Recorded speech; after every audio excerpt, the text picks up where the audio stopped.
In case of hardwired control unit,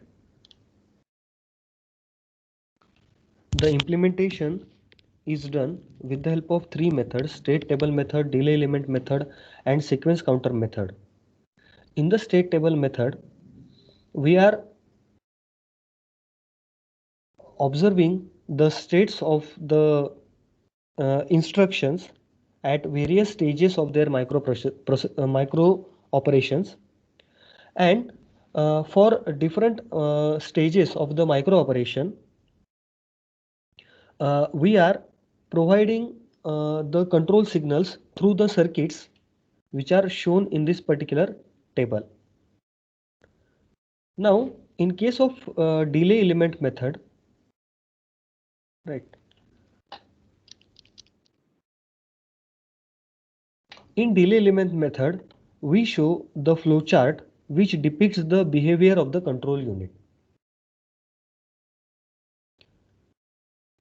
The behavior of the control unit is to be understood with the help of the operations that are performed by the control unit, and of course those operations are nothing but the micro operations, right?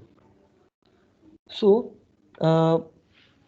the very first step in delay element method is to show the flowchart which depicts the behavior of the control unit, means the operations that are performed by the control unit, right, are shown with the help of a flowchart.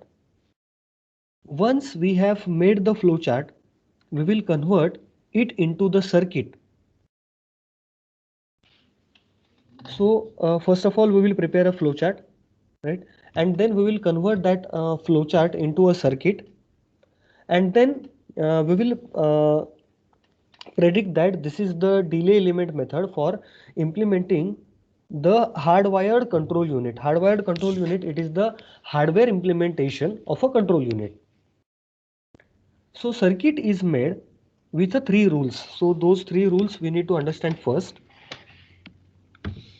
The very first rule is between consecutive control signal, between consecutive control signals, we will add the delay element, because in the real time what happens, if we have some control signals, right, they are not coming in the circuit one after other practically.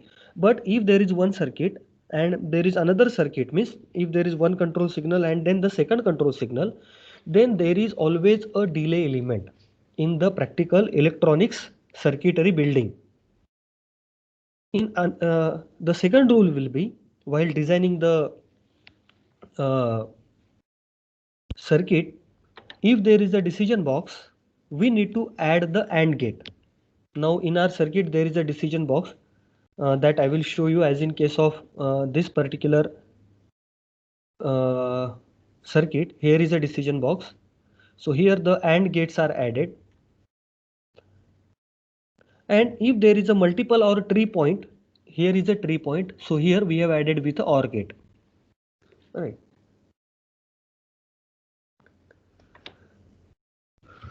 Now if it is a hardwired control unit, it works faster than microprogram control unit.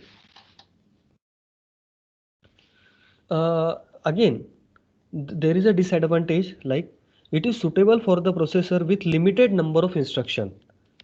Now why we are going for microprogrammed control unit? Because in the real-time processors, there are no handful of instructions that we are executing, but we need to execute lot of instructions together, maybe 100, maybe thousands, or maybe more than that. So microprogrammed control unit is also helpful.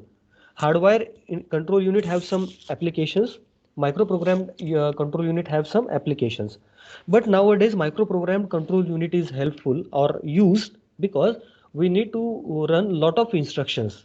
But there is also a drawback uh, with the microprogrammed control unit, but there are some advantages also, right?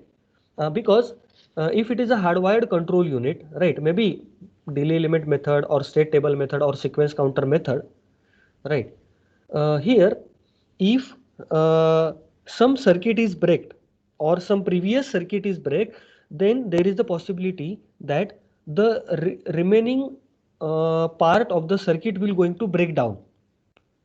But as in case of microprogram control unit, if it as it is a program, right?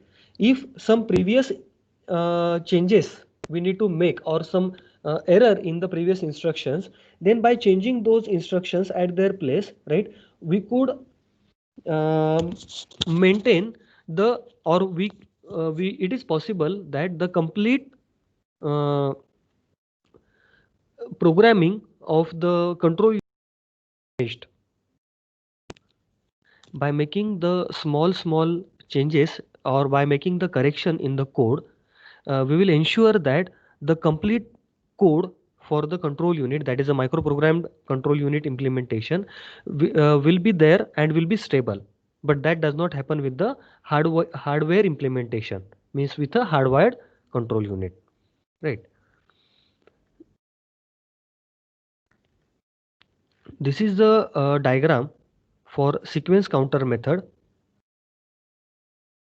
This is the third method for understanding the hardware implementation. Now out of that, the second method is delay element method. Here we are observing that when it comes to performing the basic micro operations, we are focusing on the very first three steps, that MAR takes the value from PC,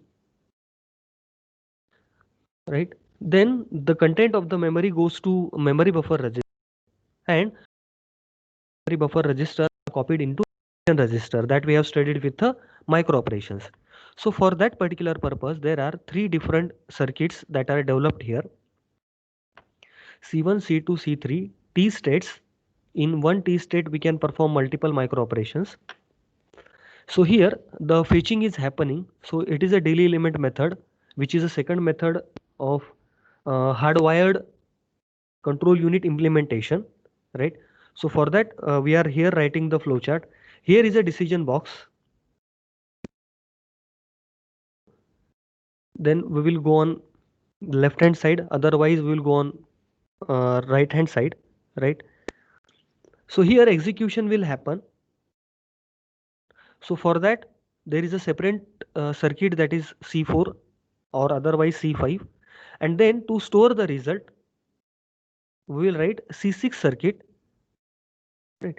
This particular flow chart will be converted into a circuit later on. This is a typical operation that is happening. So before learning about the delay element method, we are supposed to learn about the flow chart which is required for performing the basic operation, right, using the control unit. So here storing of the result will happen, right? So here fetching, right, execution will happen here. Result, this is a sequence of operation that we need to perform. Now we will convert the similar flowchart by adding the delays. So it is called as delay element method, right, in the circuit. So first of all, we will provide the power supply in case of delay element method, as it is a hardware implementation and it is called as hardwired control unit, right? So it is a power supply. So first of all, the first operation will happen.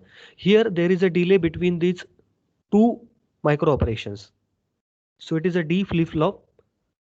So we know that it is a flip-flop, it is a 1-bit memory cell, right? Then in between C2 and C3 there is a delay element, right? Now we will go down. So there was a decision over here whether x is equals to 0, yes or no. So if it is a decision box, right, yes or no, so we have provided it with a notation x or and x bar. And as there is a decision box, so according to the rules just now we have studied, we will provide here the AND gate.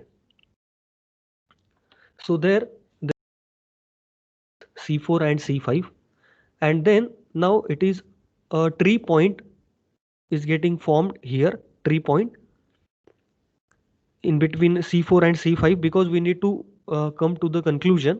And as there is a tree point, we are coming towards the OR gate, which we are mentioning it with the help of this, and then we are storing the result, and once again we are adding the delay here.